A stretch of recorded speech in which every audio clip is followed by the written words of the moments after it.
warahmatullahi wabarakatuh. Halo semuanya, ketemu lagi sama aku Elva Gauzan Melano di sini. Gak kerasa bulan Ramadan udah lewat. Sebenarnya udah lama sih, cuman aku aja yang lupa bikin videonya. Well, anyways, bulan Ramadan lewat berarti sekarang udah bulan baru. Bulan baru berarti sekarang ada tugas teks amdas baru. Itulah kenapa aku ada di sini. Aku mau ngerjain tugas teks amdas di bulan ketiga, yaitu ngarang cerpen.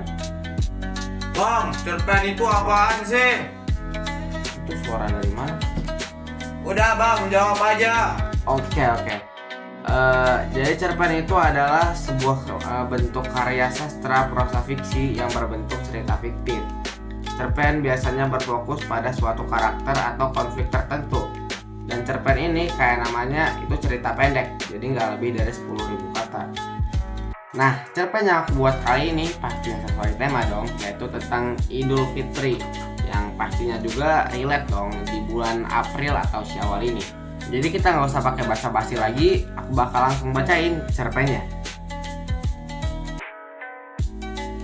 Oke, jadi pas aku bacain cerpennya bakal aku taruh di sebelah kiri sini dan akunya bakal baca di sebelah kanan sini.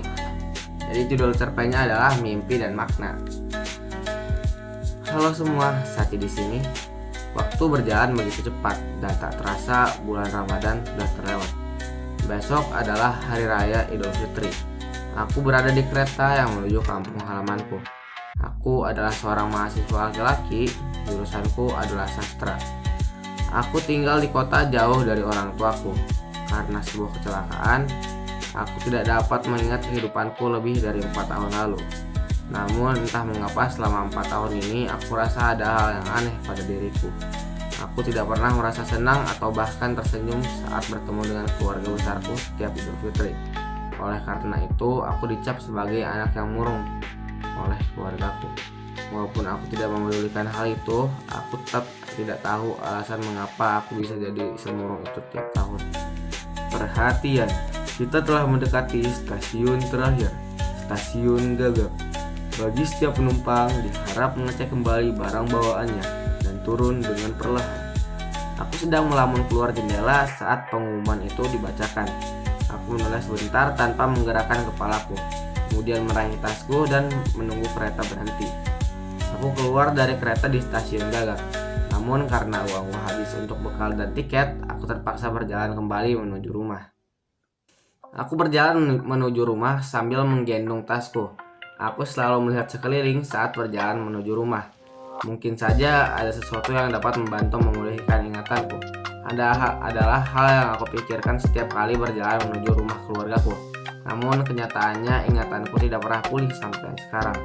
Aku terus berjalan sambil melihat-lihat pemandangan yang tidak pernah berubah selama 4 tahun. Dan tanpa sadar, aku sudah sampai di depan rumahku atau lebih tepatnya rumah orang tuaku. Aku membuka pagar dan masuk menggunakan kunci cadangan milikku. Tidak ada siapa-siapa ketika aku membuka pintu. Wajar saja karena pada saat aku pulang memang sudah tengah malam. Aku melewati ruang tamu dan masuk ke dalam kamarku. Aku meletakkan tasku di lantai, kemudian membaringkan diriku di atas kasur. Pejamkan mataku, bersiap untuk tidur. "Kak, bangun kak, sudah pagi," teriak adik keduaku saat pagi hari. Aku membuka mataku dan secara perlahan duduk di atas kasurku. Aku melihat adikku keluar dari kamarku menuju ke ruang tamu. Aku menyusulnya tanpa mengucapkan sepatah kata pun. Aku mengambil handukku dan bersiap untuk mandi. Setelah selesai, aku menggunakan baju kemeja lengan panjangku dan celana panjangku. Tak lupa pula, aku membawa sejadahku dan menuju ke ruang tamu.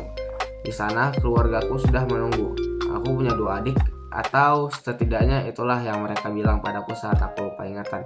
Keduanya perempuan dan masih SMA. Adikku yang pertama bernama Same, kelas 3 SMA, dan yang kedua Saki, kelas 2 SMA. Ibuku bernama Sawa, adalah seorang ibu rumah tangga berumur 47 tahun. Dan ayahku seorang petani bernama Sohei. "Yah, itu Kak Sati sudah selesai," ucap Saki saat aku muncul di ruang tamu. "Ya sudah, ayo berangkat," kata ayahku dingin. Entah mengapa ayah selalu bersikap dingin padaku setelah aku lupa ingatan. Namun aku tidak peduli hal itu dan berjalan ke masjid untuk sholat id. Aku berjalan pulang ke rumah setelah sholat id. Ibu, ayah, Same dan Saki sudah berada di ruang tamu. Ketika aku sampai, "Saci, ayo sarapan dulu sebelum nanti ramai," kata ibuku ramah padaku. Iya bu," sahutku. Sebenarnya aku masih mengantuk dan ingin melanjutkan tidur. Namun namun sepertinya kurang sopan jika aku berada di kamar seharian saat Idul Fitri. Akhirnya aku duduk di sofa sambil menyantap makananku. Tak lama kemudian banyak orang yang datang ke rumahku. Kebanyakan adalah kerabatku, namun tak sedikit juga tetanggaku yang datang berkunjung. Aku terus duduk di sofa itu seperti biasa, murung. Walaupun begitu, tetap banyak orang yang datang menghampiriku. Entah itu memberikan THR padaku, mengajakku ngobrol, atau hanya sekedar menyapaku. Aku yang masih kelelahan karena kurang tidur, lama-kelamaan mulai mengantuk. Tak lama kemudian, aku memejamkan mataku, namun ada hal yang aneh. Saat aku membuka mataku, aku berada di ruang yang berbeda dengan rumahku. Malah kenyataannya aku tidak mengenali ruangan itu sama sekali. Ayah, sialan! Aku mendengar suara seseorang dari belakangku. Aku berbalik dan alangkah terkejutnya aku, itu adalah diriku sendiri. Lebih tepatnya, diriku 4 tahun yang lalu saat masih kelas 1 SMA. Saat SMA berjalan menuju lorong yang menuju ke kamarnya. Aku mengikutinya dari belakang. Sepanjang jalan, aku mendengarnya mengeluhkan tentang ayahnya dengan muka yang kusut. Apa yang terjadi? Pikirku dalam hati. Sepertinya saat SMA tidak bisa melihat atau mendengarku. Dia masuk ke kamarnya dan mulai membaca novel. Entah mengapa mukanya berubah saat membaca novel tersebut. Senyuman lebar muncul di mukanya. Pada saat itu, Sachi SMA terlihat sangat bahagia. Namun, hal itu sebelum ayahnya masuk ke kamarnya.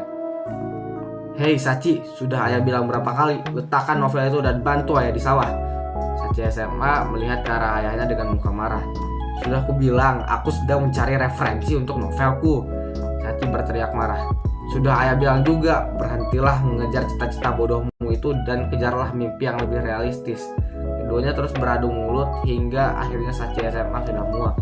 Dia berjalan menuju pintu, keluar berteriak dan membanting pintu. Aku yang kebingungan juga berjalan menuju pintu keluar, menyusul Sachi SMA.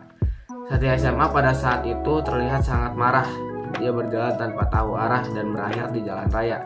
Entah apa yang dia pikirkan pada saat itu, namun dia menyeberangi trotoar pada saat keadaan sedang lampu hijau.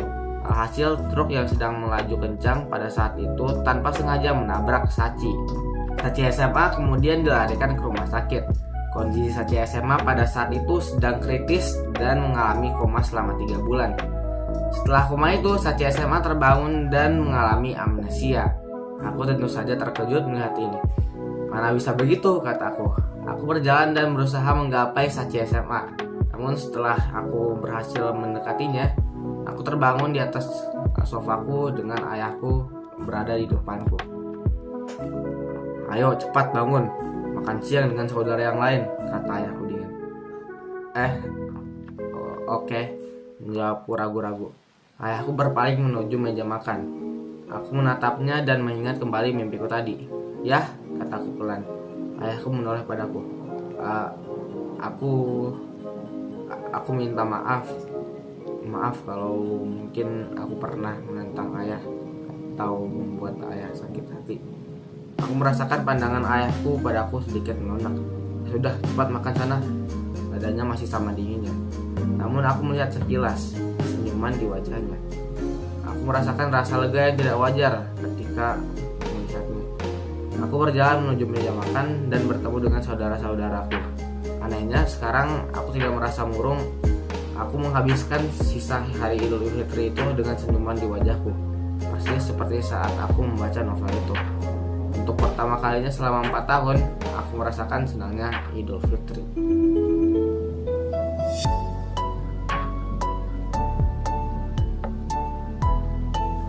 Yap, jadi itu tadi cerpenku. Gimana, seru nggak? Sebenarnya cerpen ini jujur aja agak susah buat ditulis. Soalnya jarang-jarang orang yang nulis cerpen tentang Idul Fitri. Jadi aku juga susah buat nyari referensinya. Tapi itu yang ngebuat cerpen ini jadinya seru buat ditulis dan layak juga buat dicoba. Jadi ya, aku kira segitu aja video pembacaan cerpen kali ini. Aku Belva Gozan Milano pamit undur diri. Assalamualaikum warahmatullahi wabarakatuh. Dadah.